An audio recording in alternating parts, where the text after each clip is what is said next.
राधे कृष्ण। आज जया एकादशी है, उसके उपलक्ष्य में मैं वीडियो बना रही हूँ।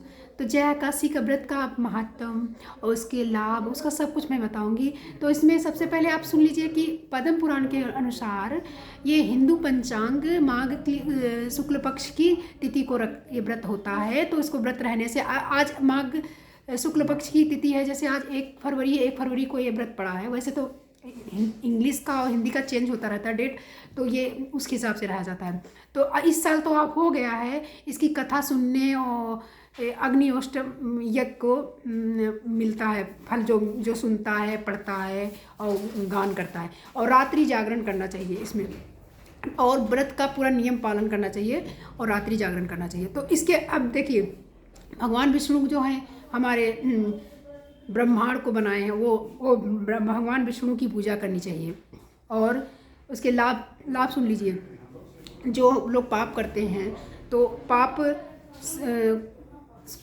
धोने के लिए ये व्रत में लाभ मिलता है। पाप आपके धुलने लगते हैं। ऐसा नहीं कि आप व्रत करेंगे और दोबारा पाप करते जाएंगे, तो ये भी भगवान देख रहे हैं भाई, ऐसे नहीं होता है। व्रत करें पूरे सच्चे दिल से, पूरा अपने आप को वो कर लीजिए पूरी तरह से प्रायश्चित, मतलब कि हाँ हम तो दोबारा नहीं करना, ये चीज़ है। और फिर आप दूसरा है इसमें कि हम जब ये व्रत रहते हैं तो हमें भूत प्रेत की योनि नहीं मिलती है, और नकारात्मक शक्तियाँ हमारे ऊपर कोई प्रभाव नहीं कर पाती हैं। जैसे मान लीजिए जादू टोना, नकारात्मक शक्ति जो होती है वो हमारे ऊपर नहीं, जो ये व्रत रहने से। हम लोग शुरू से व्रत रह रहे हैं, काफ़ी दिन हो गए हम लोग को, सालों साल हो गए ये व्रत रहने से। और तो हम लोग के ऊपर निगेटिव एनर्जी का कोई असर नहीं पड़ता है। और ये जो हम आर्थिक तंगी से दूर करता है, और शत्रुओं पर विजय प्राप्त होती है। वैसे शत्रु तो किसी को होते नहीं, मतलब अब कौन किससे चिढ़ रहा, कौन क्या कर रहा, तो मतलब शत्रुओं पर विजय प्राप्त होती है ये व्रत रहने से। और पाप, खासकर पाप पूरी तरह से मुक्ति मिल जाता है। तो ये पाप का मतलब ये नहीं कि आप ये व्रत रह लेंगे आपका पाप धुल जाएगा, ऐसा नहीं। देखिए, पाप का मतलब है जैसे कि आप व्रत रहे हैं तो पूरी तरह से आप सोच लें कि अब नहीं पाप करना है। ये आप व्रत रह लिए हैं, आप सोचेंगे व्रत रहने से मेरा पाप धुल जाएगा तो दोबारा पाप करते जाएं, ये ऐसे नहीं होगा, फिर व्रत का कोई फल ही नहीं मिलेगा।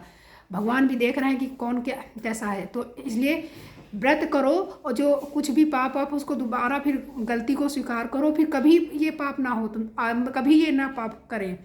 तो ये चीज़ होता है।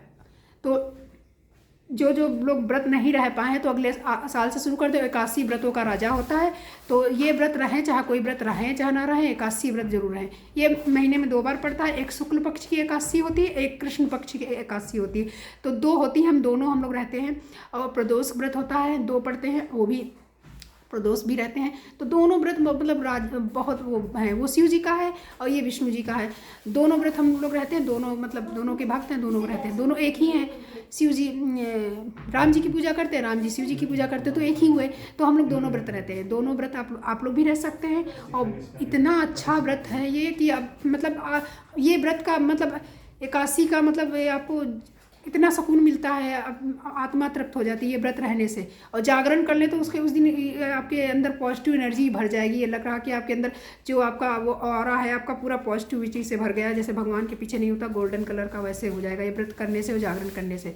तो ये व्रत करिए आप लोग भी, और शुरू कर दीजिए। इस साल नहीं तो अगले साल से शुरू कर दीजिए। जो अगली एकादशी विजया एकादशी आएगी तो वो वहाँ से शुरू कर दीजिए, उसमें विजय प्राप्त होगी, उसमें भी बताऊँगी मैं कैसे कैसे होता है। तो आप लोग को मेरा ये वीडियो कैसा लगा ज़रूर बताएं, और अच्छा लगे तो लाइक शेयर करना ना भूलें, और हमारे चैनल को सब्सक्राइब कर लें। राधे कृष्ण। जय श्री लक्ष्मी नारायण।